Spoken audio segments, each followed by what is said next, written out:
திருவள்ளூர் மாவட்டத்தில் 60 காவலர்களுக்கு தமிழ்நாடு பேரிடர் மேலாண்மை குழுவினர் பயிற்சி அளித்தனர். தமிழகத்தில் பருவமழை தொடங்கியுள்ள நிலையில் வெள்ளத்தில் சிக்கியவர்களையும் அவர்களது உடைமைகளையும் எவ்வாறு மீட்பது என்பது குறித்து பயிற்சி அளிக்கப்பட்டது. அதில் 49 ஆண் காவலர்களுக்கும் 11 பெண் காவலர்களுக்கும் பயிற்சி அளிக்கப்பட்டது. தமிழ்நாடு பேரிடர் மேலாண்மை மீட்பு படையைச் சேர்ந்த 4 குழுவினர் சேலம், கடலூர், திருவள்ளூர், தென்காசி ஆகிய மாவட்டங்களில் தங்கி 5 நாட்கள் தொடர்ச்சியாக பயிற்சி அளிக்கின்றனர்.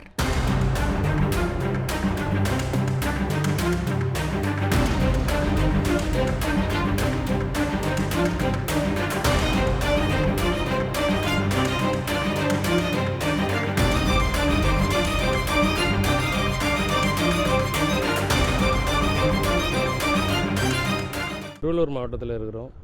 தமிழ்நாடு ஃபுல்லாக வந்துட்டு ஒவ்வொரு மாவட்டங்கள்லேயும் வடகிழக்கு பருவமழையை ஃபேஸ் பண்ணி என்ன பண்ணுறோன்னா 5 நாட்கள் பயிற்சி, கடலோர மாவட்டங்களுக்கு 5 நாள் பயிற்சியும், கடல் சாரா மாவட்டங்களுக்கு 3 நாள் பயிற்சியும் கொடுக்குறோம். இந்த 5 நாள் 3 நாள் பயிற்சிகளில் என்ன கொடுக்குறோம் அப்படின்னாக்கா, ஒவ்வொரு மாவட்டத்துலேயும் 60 காவலர்களுக்கு ஃபர்ஸ்ட் எய்டு கொடுக்குறது, மருத்துவ முதலுதவி எப்படி கொடுக்குறது, இந்த போட்டை எப்படி யூஸ் பண்ணுறது, மோட்டை எப்படி துடுப்பு போட்டு பயன்படுத்துறது, மோட்டாரை எப்படி பயன்படுத்துறது அப்படிங்கிற பயிற்சி கொடுக்குறோம். அது இல்லாமல் மழை காலங்களில் நிறைய மரம்லாம் விழுந்துடும். அந்த மரத்தை வெட்டுறதுக்கு செயின்ஸான ஒரு இயந்திரம் இருக்குது, மரம் இருக்கிற மிஷினு. அதை யூஸ் பண்ணி எவ்வளோ பாதுகாப்பாக எப்படி மரத்தை கட் பண்ண போகிறோன்னு சொல்லிக் கொடுக்க போகிறோம். மழை காலத்தில் பவர் கட் ஆகிறதுக்கு வாய்ப்பு இருக்குது.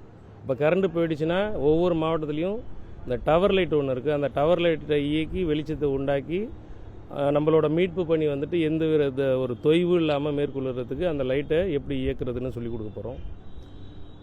இந்த வெள்ள மீட்பு இந்த 5 நாள் பயிற்சியோட 4வது நாளாக இவங்களுக்கு வெள்ள மீட்பு பயிற்சி, போட்டை எப்படி ஆப்ரேட் பண்ணுறது, போட்டை துடுப்பு போட்டு எப்படி ஆப்ரேட் பண்ணுறது, தண்ணியில் உள்ளவங்களை எப்படி தண்ணிக்குள்ளே இருந்து போட்டுக்குள்ளார பாதுகாப்பாக கரையேற்றுறது அப்படிங்கிற பயிற்சி ஒத்திகை இப்போ இந்த குளத்தில் நடந்துகிட்டு இருக்கு. இந்த பயிற்சிக்கு இந்த காவலர்களை எந்த முறையில் செலக்ட் பண்ணுறீங்க? இந்த பயிற்சிக்கு விருப்பம் உள்ள காவலர்களை அந்த ஒவ்வொரு மாவட்டத்திலையும் தேர்ந்தெடுக்கிறாங்க. இவங்களுக்கு நீச்சல் பயிற்சி தெரிந்தவர்களாக தேர்ந்தெடுக்கிறாங்க. ஏன்னா விருப்பம் இல்லாதவர்களுக்கு இந்த பயிற்சியை கொடுத்தோம்னாக்கா அவங்களுக்கு மக்களுக்கு சரியான சேவை செய்ய முடியாதுங்கிறதுனால ஒவ்வொரு மாவட்டத்தோறும் காவலர்களுக்கு வில்லிங்னஸ் கேட்குறாங்க. அதில் விருப்பம் உள்ள நீச்சல் நல்லா தெரிந்தவர்களை இந்த பயிற்சிக்கு செலக்ட் பண்ணுறாங்க. இந்த பயிற்சி முடிச்சதுக்கப்புறம் அவங்களுக்கு சான்றிதழ் கொடுக்குறது, சான்றிதழ் இது கொடுப்போம். இது சான்றிதழ்ங்கிறது 1 மந்த்துக்கு மேலே உள்ளதுக்கு சான்றிதழ் கொடுப்போம். இது என்ன பண்ணுவாங்கன்னா, ஒவ்வொரு மாவட்டத்துலேயும் இப்போ இந்த ஒரு நேம் லிஸ்ட்டு இருக்கும் இல்லைங்களா, அந்த 60 பேர் கொண்ட காவலர்கள் இருப்பாங்க இல்லையா, இவங்கள அவங்கவுங்க காவல் நிலையத்துலேயும் அந்த ஆயுதப்படையிலையும் வேலை பார்த்துட்ருப்பாங்க. மழைக்காலம் ஸ்டார்ட் ஆகிடுச்சுன்னா இந்த 60 பேரையும் ஒரு இடத்துல அசம்பிள் பண்ணி எங்கே ஆபத்து இருக்கோ, எங்கே இவர்களோட உதவி தேவைப்படுதோ அந்த இடத்துல இவங்களை பயன்படுத்திப்பாங்க. இதுவரையிலும் எத்தனை மாவட்டங்களை முடிச்சிருக்கீங்க? இன்னும் முழுசாக எல்லா மாவட்டங்களும் முடிக்கிறதுக்கு எவ்வளோ நாள்? இப்போ நெருங்கி தமிழ்நாடு ஃபுல்லாக இப்போ 4 டீமாக நாங்கள் பயிற்சி கொடுத்துருக்குறோம். இப்போ இங்கே திருவள்ளூரில் ஒரு டீம் இருக்கும், கடலூரில் ஒரு டீம் இருக்கும், தென்காசியில் ஒரு டீம் இருக்குது, சேலத்தில் ஒரு டீம் இருக்குது. இப்போ இதேமாரி கிட்டத்தட்ட நெருங்கி முடிச்சாச்சு. இன்னும் இந்த 4 டீமுக்கு 3 டிஸ்ட்ரிக்ட் மட்டும் பெண்டிங் இருக்குது. மொத்தம் 12 டிஸ்ட்ரிக்ட் மட்டும் இன்னும் பெண்டிங் இருக்குது. இதுவும் வருங்க 3 வாரத்துக்குள்ளார அது முடிஞ்சிடும்.